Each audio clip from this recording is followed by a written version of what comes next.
Yo, sometimes I'm driving this thing and I start questioning, when will I break down? Like, when is the next BMW chime?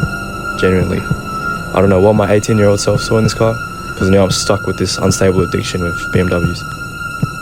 Fucking G, cuz!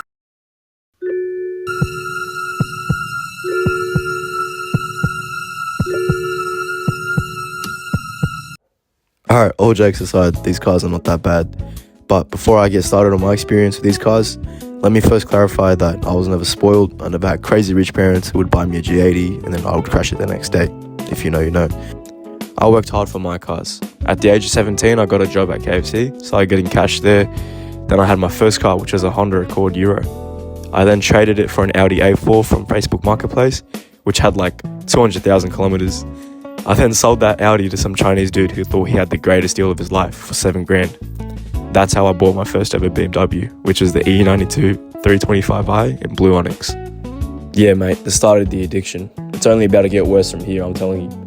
At this stage of my life, I was 18 years old. I recently just got a job at the airport as a check-in agent for 2 airlines, so I was sort of rolling in some motion, decent cash for my age. However, that came at the cost of losing sleep because of working so much, and at one point I didn't have enough sleep and I crashed into a family of 4 in the fast lane. So it was completely my fault, but thankfully no one was injured. But before the crash, the good thing about this car was that I got it for $6,500. And to be honest, in the market of 2024, for a car that had 160,000 kilometers, that was a fucking steal. So this 3 Series came with an N52 engine, which most BMW enthusiasts argue that this is genuinely top 3 most reliably built BMW engines they ever produced. Anyways, it was a straight 6 with no turbo. It sounded like a beast because I had a muffler delete. Here's a clip.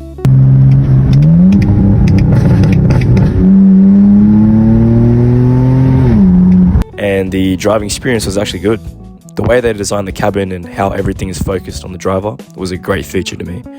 I'm actually glad it was my first introduction car to BMW. In terms of reliability, this car had the least amount of money I've spent in terms of maintenance and servicing out of all the BMWs I've owned.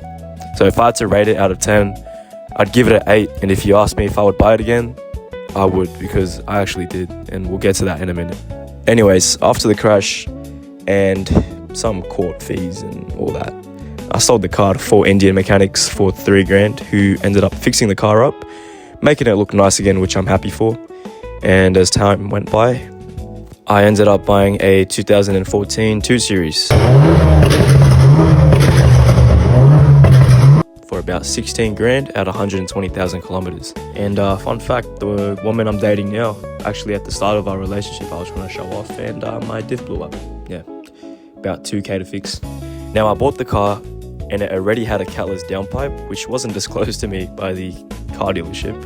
I won't say who, but anyways, this was also my first introduction to BMW's turbo engines, and at the time it felt like a massive upgrade. I mean, I came from the older naturally aspirated N52, so the first thing I noticed about this car was the turbo.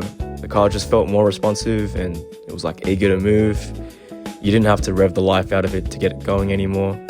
You just put your foot down and the torque was just there. The N20 gets a lot of mixed opinions online. Some people love it, some people hate it, and some people spend their entire lives reminding you about timing chains. But honestly, for me, it was one of those cars that made me realize why BMW's turbocharged era became popular. It wasn't the fastest car in the world, but it felt quick enough to have fun every day.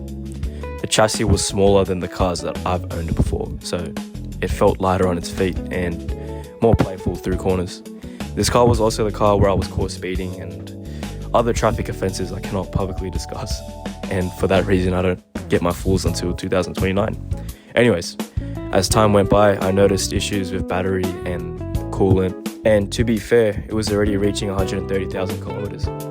I was getting sick of this turbo shit that kept causing problems, so now we fast forward to 2025. I sold it to this guy who I made a contract to buy as is, and he shortly put it back on Facebook Marketplace after about 2 weeks.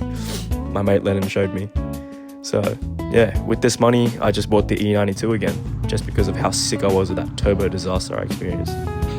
I wrapped the E92 in Miami blue straight away, and I slammed it on M3 CSL rep wheels with some springs.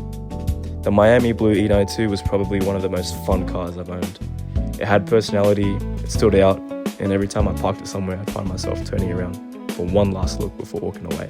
Sadly, I lost the feeling and I wanted something faster as a peak later. And now we're in 2026. I received a new job opportunity in the same company. Maybe you can call it a promotion, I guess, but anyways, I'm making bigger bucks now. At this age, I could comfortably afford bigger mods, a newer car. So I decided to buy the 2019 420i F32. I wanted newer technology, a nicer interior, better fuel economy, and something I could comfortably drive every day.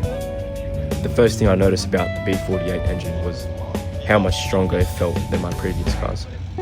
Unlike the N52, where you had to rev it out to make power a bit, the B48 just pulls hard. You just put your foot down and the torque is there instantly. Cruising on the motorway, overtaking, everything feels effortless. And after tuning it to stage 2, chucking some M4 CS wrap wheels on, and some DRLs, the car became even more fun. For 420i, it genuinely surprised me. Sure, it's not an M4, but for a daily driver, it did everything I needed it to do. Of course, owning a BMW wouldn't be complete without a few character building experiences. I've had coolant leaks, warning messages, random moments of panic, and those late night Google searches where you're trying to figure out if the repair is going to be $200 or $3K. So yeah, that's my general experience owning 4 BMWs before I turned 20, from the N52 to the N20 again, back to the N52, and now the B48. And honestly, none of them were perfect. They've all had issues, they've all cost me money, and they've all made me question my life decisions at some point. But at the same time, I've learned a lot from every single one. The first one got me hooked. The second one made me understand turbo BMWs and how fucking shit they are, because they're all plastic. Well, in terms of the base model range. The Miami blue one made no financial sense at all. I think I was just going crazy on making that shit look nice. It did look insane, let's be real. And this one that I have now just makes my life easier, and it's also quick. For viewers who are around my age, I'd only ever recommend getting a BMW at this age if you can actually afford it comfortably. I'm a guy who just works and pretty low key to myself. Anyways, thanks for watching. See you guys in the next video.